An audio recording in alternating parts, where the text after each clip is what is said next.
Well, hello everyone, and welcome to our virtual town hall for the SR-40 Widening Project. On behalf of Lindsay, Carrington, my name is Michael Gault, and I'm an eminent domain attorney with Bell, Carrington, Price, and Gregg. I'm the practice group leader for our eminent domain team, and in our eminent domain department, we represent landowners in cases like these throughout the Southeast and in the Carolinas, Georgia, Alabama, and Tennessee. But if you're here with us today, you're likely here with us to discuss the SR-40 Widening Project in South Georgia. And if you're here with us again today, you've likely been hearing about this project for some time. The project is a massive project, and it spans approximately 29 miles along SR-40 from Folkston all the way over to St. Mary's. This project in general, like I mentioned, we're talking about a 29-mile project, and it's essentially a widening project, taking this roadway from what is mostly 2 lanes now to what will be 4 lanes for the majority of the project, with a divided grass median in between. And so for that reason, generally speaking, to widen that roadway and to install the grass median, the DOT in this case will need to obtain property from landowners, from private landowners, in order to make that project happen. And when the DOT or any state or governmental agency does that and obtains private property for a public purpose, that is what is known as using the theory of eminent domain to obtain that property.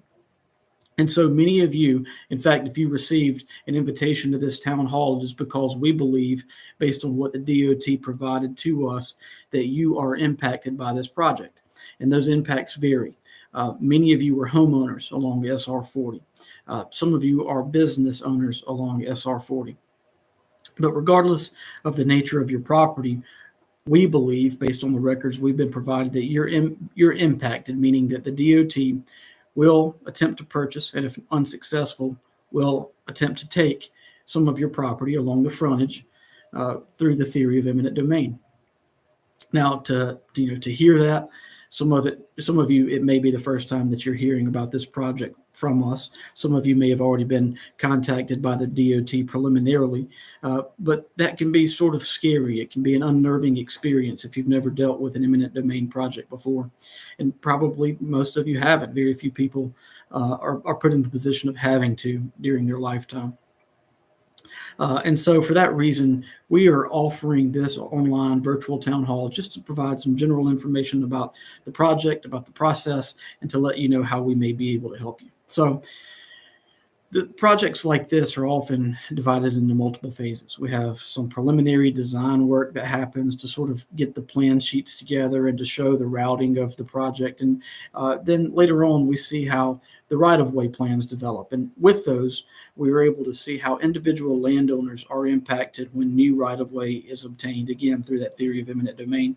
And because we have those plan sheets, we were able to identify those of you that we've invited to this town hall as being impacted. Again, those impacts vary. Some of you may have a small strip across the frontage of your property that's impacted, but if you have a home or a business that's up closer to SR-40, then that impact could be far more significant for you.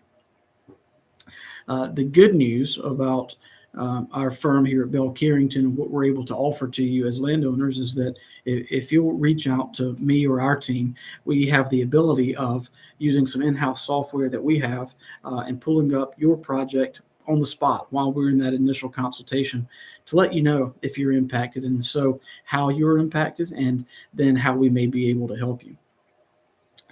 The impacts on this project aren't only along the frontages of the roadway. Anywhere that there's an intersection with a crossroad along SR-40 in this corridor, generally speaking, there is a greater impact to those property owners that own homes or businesses adjacent to or abutting those intersections.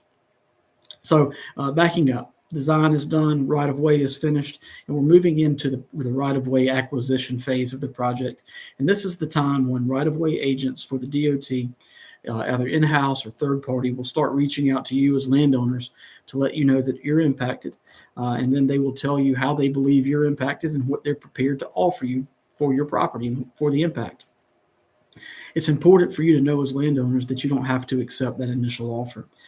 Sometimes things can be missed during that initial appraisal process. certain damages to your property may not be accounted for. Damages to landscaping or improvements that you may have within the area of acquisition, we call it, may not be accounted for. But as a landowner, it's important for you to know that generally speaking, you only have one bite at the apple. And so that is to say that if the DOT reaches out to you and you settle the case, and then the project is completed a couple of years down the road, and some damage or some impact happens to your property that you or the DOT may have missed in your review of the plan sheets, you don't have an opportunity to go back and to recoup those costs. And so it's important to have someone with some experience to be able to look at plan sheets, to look at project designs, to be able to ascertain the impact to your property fully, to make sure that you're adequately compensated on the front end. That leads me to my next point, which is, although the DOT likely has the right to obtain your property through eminent domain, you as landowners also have rights. And among the most important of those is the right to what we call just compensation.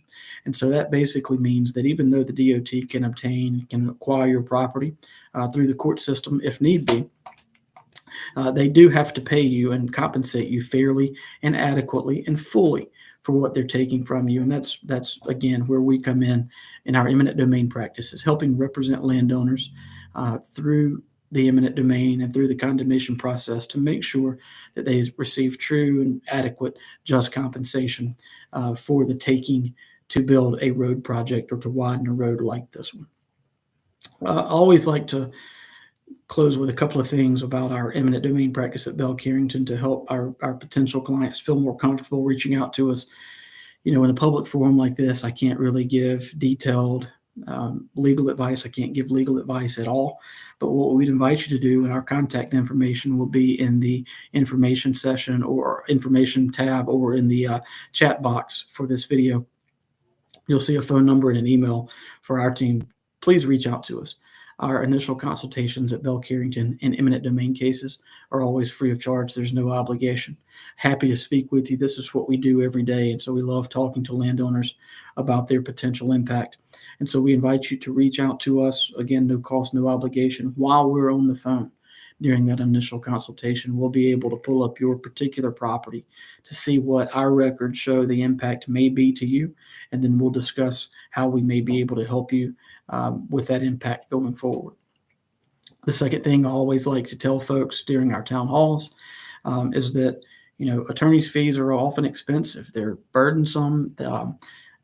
They certainly can deter people from hiring a lawyer in some cases. But in eminent domain cases at Bell Carrington, that is not true. We operate on what's known as a contingency fee basis. And basically that means that we're never going to charge you an upfront or out-of-pocket retainer at all during the pendency of the case.